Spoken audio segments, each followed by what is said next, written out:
I decided at the age of 3 I was going to drop out of school because, well, I actually didn't decide that. Wasn't that smart. I went to Disneyland when I was 3 years old. However, they never had a budgeting class in school for me, which is really too bad. Apparently now, 40 out of 50 states in America are required to do a financial course in order to graduate. Like, it's part of the school curriculum. I don't know if that's a new thing. I should look that up. But hopefully people are getting better at their finances. Are we right? I hope you enjoyed the budgeting example. It was a lot. There's a lot in there.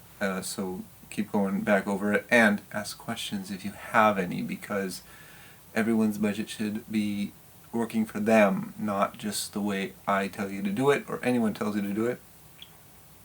Because you got to do the hard work of choosing to do your budget yourself. If you're just going to sit back and relax, I don't know what you're doing.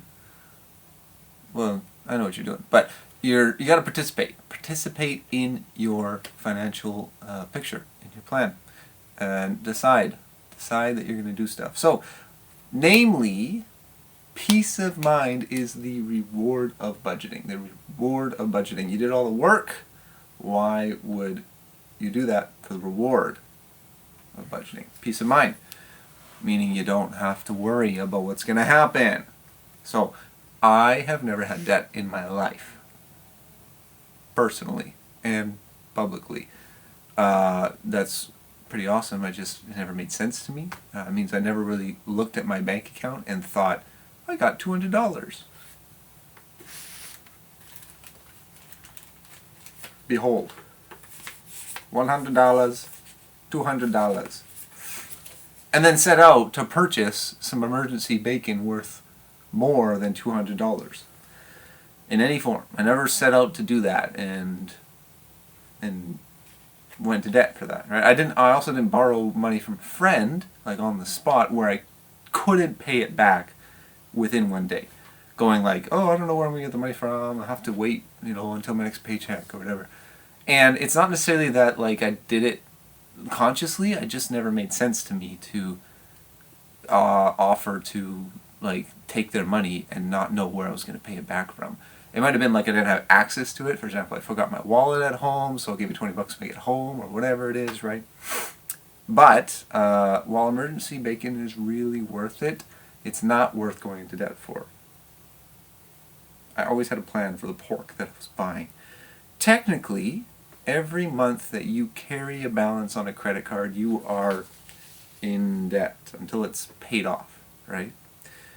So like you carry the balance and like next month, like here's your statement, you're like, okay, great, now I gotta pay it off. So you were in debt and then you pay it off and then it's done. So it's pretty quick, right? And most people live like that. They can just kind of manage that back and forth. I got very confused and I eventually said, scrap the credit card. I'm not doing this anymore. I'm not doing this confusion where I have this number of the statement but what I actually owed was something else and then I paid the wrong thing and then they charged me interest. And then it's like, dude, what happened? I called them once that happened. I called them and they said, oh yeah, we'll waive the interest. And so if that happens to you, call them, negotiate, try to get it taken care of, because you do not deserve to pay more than you have or spend.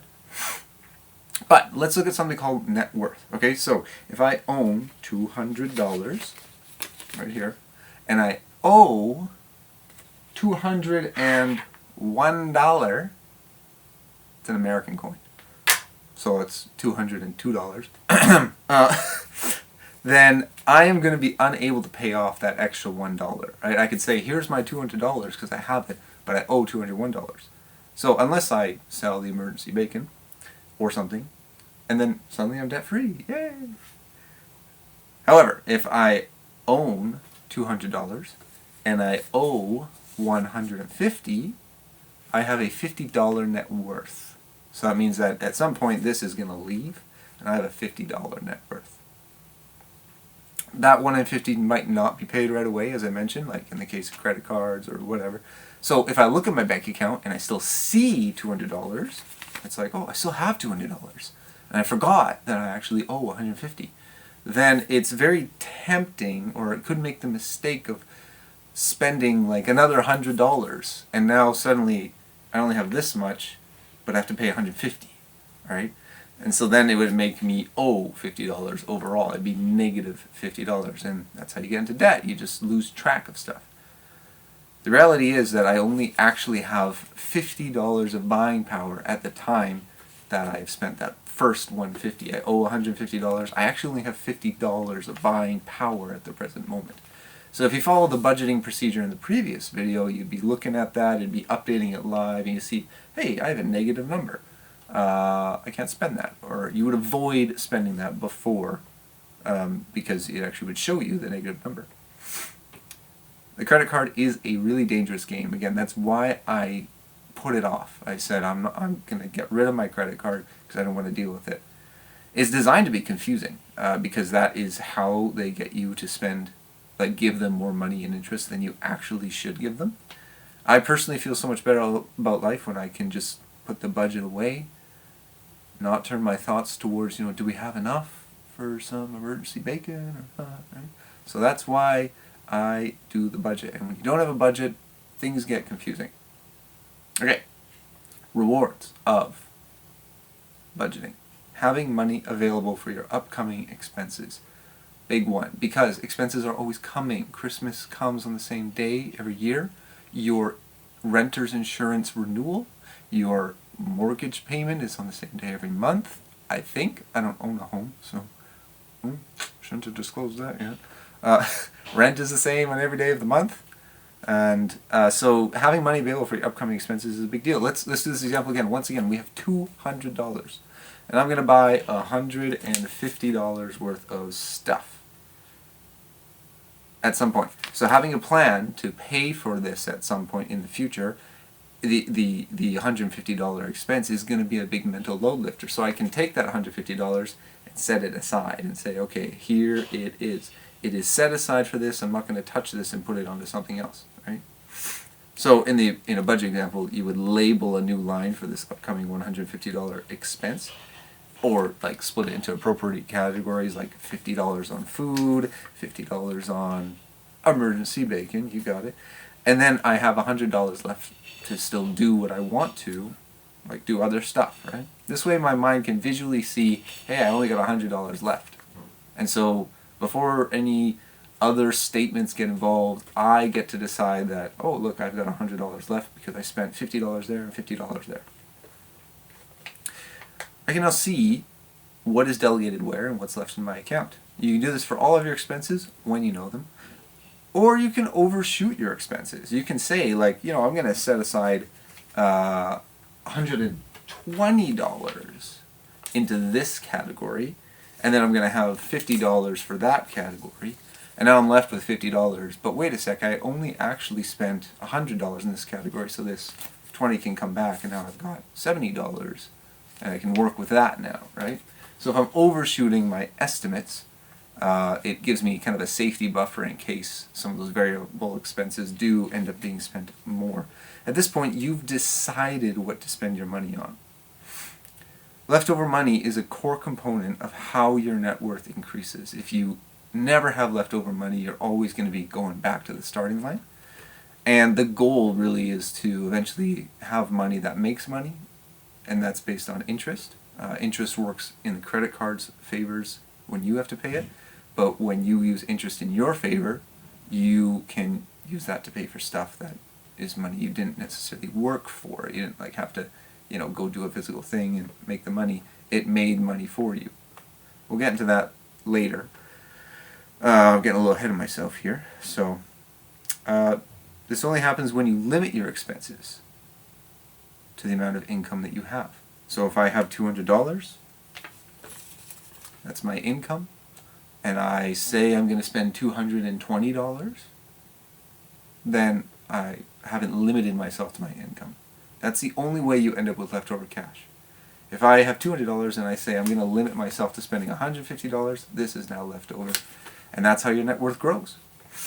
So technically, building wealth is mainly about limiting your expenses, but it also is about your income. So if your expenses are less than your income, you will build wealth.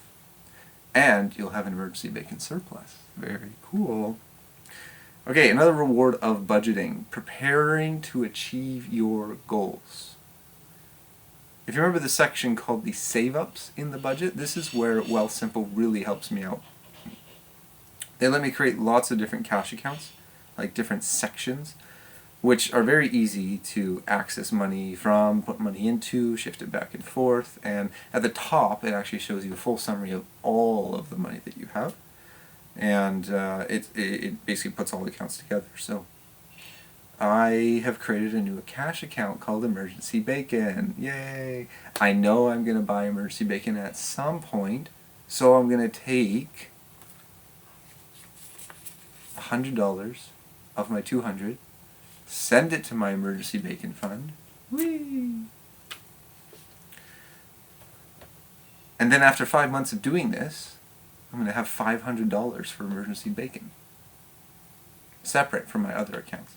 See, a lot of people, like, they try to do this in their minds with only one account, or they have like $3,143, and they want to put $850 over there, and then $1,700 for the next 5 months over there, like split up between the 5 months, $620 over here, but they already have $1,000 saved in another account, and then there's like a $31.43 expense that they're like, yeah, just put it in there, I don't really know where it's going to, like, it's just going to fit from there, because I know I had, $43 on top of the $3,100 at first, so like, I'll just kind of make concession for that kind of thing, so it's tempting to use some of that money. But my opinion is to let the finances do the work for you. Math will just kind of make sense when you do it in order. Separate your accounts. Separate, have it written down. Separate accounts. Let you prepare to buy something, especially if it's an expense that requires annual renewing or planning. Vacation, car insurance, car maintenance, any other insurance, the baby stroller, camera equipment, fun camera equipment, very fun. And this is where, like, the analyst, which is me, really comes in. It's like they can really analyze what's going to happen when and plan for that, and then say, great, I've locked that off, and I feel successful because I've budgeted for that and I know what's going to happen. I don't have to worry about where it's going to come from. Remember, peace of mind. These are the rewards of budgeting. Things get easier as you go. So try and keep it simple. If you have too many things that you're shooting for at once, you'll end up saving like $10 to each of them, and it'll just take a long time to make a lot of progress in those areas.